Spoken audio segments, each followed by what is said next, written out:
Good morning, students. Let's start with the discussion of E part textbook exercise of chapter 1 Nutrition in Plants. We already have discussed A, B, C and D part. Today we'll start with the E part.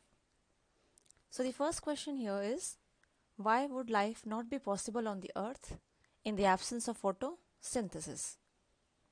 है ना, जो life है वो अर्थ पे possible ही नहीं हो सकती है फोटोसिंथेसिस के एब्सेंस में. अगर फोटोसिंथेसिस नहीं होगा ये प्रोसेस तो लाइफ भी पॉसिबल नहीं होगी अर्थ पे. So this is correct. Okay, ऐसा इसलिए है बिकॉज फोटोसिंथेसिस एक यूनिक प्रोसेस है अपने आप में, एक अकेला ऐसा प्रोसेस है ओके जो फूड सप्लाई करता है डायरेक्टली और indirectly to all the living organisms. That means some animals depend directly on the photosynthetic process. That means those who are eating plant products, herbivores, and some indirectly they are eating the other animals. So the energy of the sun thus gets passed on to all organisms through plants. Okay, so life is just not possible without photosynthesis. You can write this answer in your own words, or as it is you can copy these wordings. Second one we have, give reasons for the following. Mushroom is a saprotroph. Mushroom obtains its food from dead and decaying organic matter. Okay, saprotrophs क्या होते हैं? सैप्रोट्रॉफ्स वो organisms होते हैं जो अपना खाना सड़ी गली चीज़ों से ऑब्टेन करते हैं. So because mushroom is obtaining its food from the dead and decaying organic matter, yes, it is a saprotroph.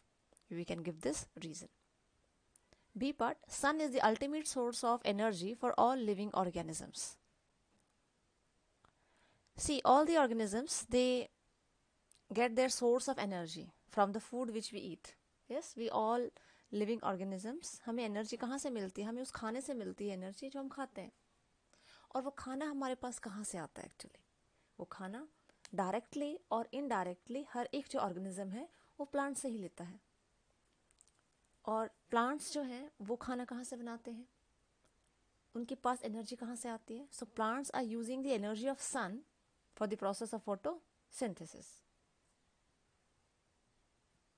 Okay, so plants can get the energy for photosynthesis from the sun. So ultimately we can say sun is the source of energy for all the living organisms. Next question we have, the leaf of a plant dies out if its stomata are blocked. अगर किसी पेड़ की जो stomatas होते हैं, जो tiny openings होती हैं लीफ सरफेस के ऊपर, अगर वो ब्लॉक हो जाती हैं, वो रुक जाते हैं वो छिद्र, तो जो प्लांट है वो मर जाएगा.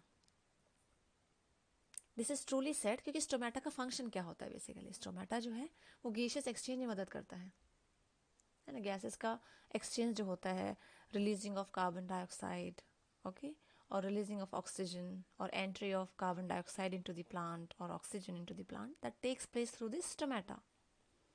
अगर स्टोमेटा ब्लॉक होंगी तो प्लांट्स जो है वो फोटोसिंथेसिस नहीं कर पाएगा, क्योंकि CO2 अंदर नहीं जाएगी प्लांट्स में.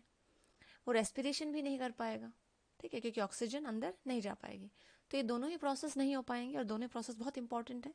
रेस्पिरेशन जो है उसकी सर्वाइवल के लिए, जो खाना उसने खाया उसमें से एनर्जी रिलीज करने के लिए, और फोटोसिंथेसिस जो सन की जो एनर्जी है, सन्स एनर्जी, उसको फिक्स करने के लिए, to make food.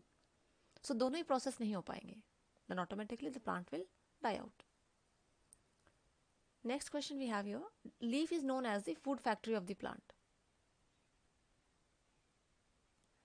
See, leaf को जो हम लोग प्लांट की फूड फैक्ट्री क्यों बोलेंगे? Because leaf is the site of photosynthesis. जो फोटोसिंथेसिस का प्रोसेस है वो कहाँ पर होता है? एक पेड़ में, वो लीफ में ही होता है. Okay, that's why. Next,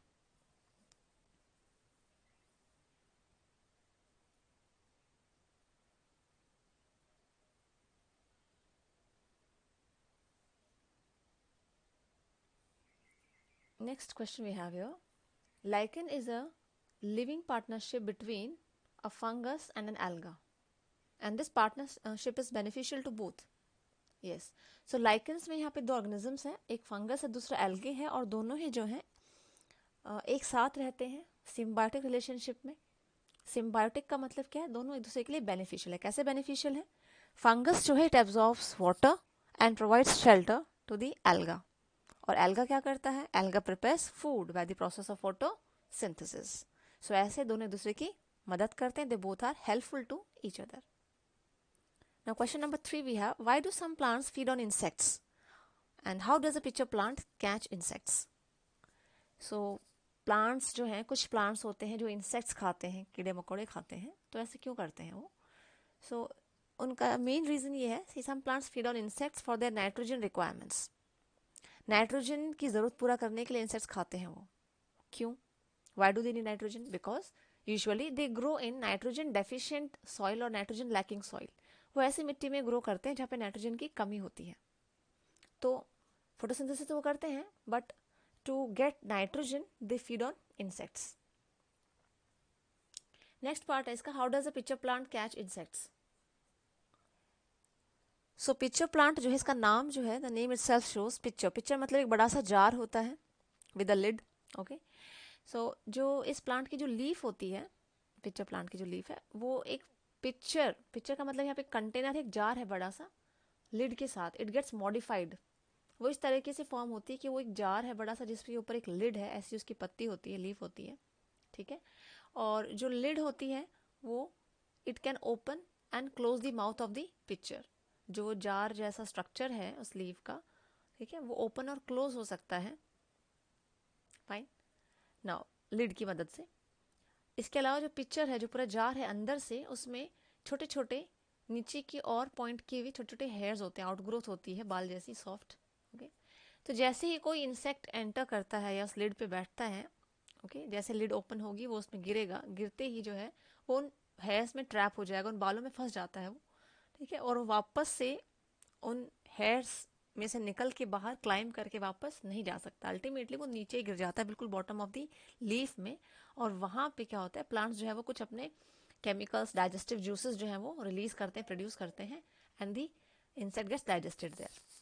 The next question we have here is, how do rhizobium, bacteria and leguminous plants help each other in their survival?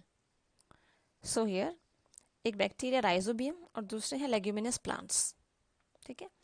सो पहले हम जानेंगे लेग्यूमिनस प्लांट्स क्या होते हैं. लेग्यूमिनस प्लांट्स का मतलब होता है जितनी भी आपकी दालें होती हैं, दलहन है, ओके, चाहे वो आपकी ग्रीन ग्राम हो, ब्लैक ग्राम हो, जितनी भी दाल है, ग्राउंडनट्स हैं, इनकी जो प्लांट्स होते हैं, commonly we call use the term leguminous plants for these.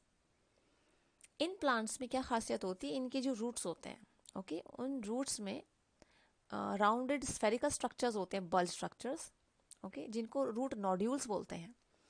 सो ये जो राइजोबियम बैक्टीरिया है, it lives in the roots of these leguminous plants. ये उन्हीं रूट नोड्यूल्स में, उन प्लांट्स की रूट नोड्यूल्स में रहता है, शेल्टर लेता है. ठीक है. वहाँ पे ये क्या करेगा, basically it will convert the nitrogen from the atmosphere into usable form. ये एटमॉस्फेयर से नाइट्रोजन लेके उसको यूजेबल फॉर्म में कन्वर्ट करता है, जिसको प्लांट्स जो है वो यूज़ कर सकते हैं. और प्लांट्स क्या करते हैं इन टर्न, प्लांट्स जो है इन टर्न, ओके, इसके लिए फूड प्रिपेयर करते हैं by the process of photosynthesis, और इसको शेल्टर देते हैं. So this bacteria will get the food and shelter from the plants, and plants what they are getting the nitrogen in the usable form. So hence they both are helping each other in their survival. एक दूसरे की मदद करते हैं ये जिंदा रहने में. Next here, the fifth question is a web chart here. It is given here in your textbook. You can see here. So ये हमें complete करना है. So in this, plants, okay, the 3 boxes are given here. Plants use sunlight. Plants use carbon dioxide. Now, what are these 2 things you have to fill up here? Okay. So plants are using sunlight. Results in the formation of oxygen, and one more blank here. So ये हमें fill करना है. Carbon dioxide is taken from air.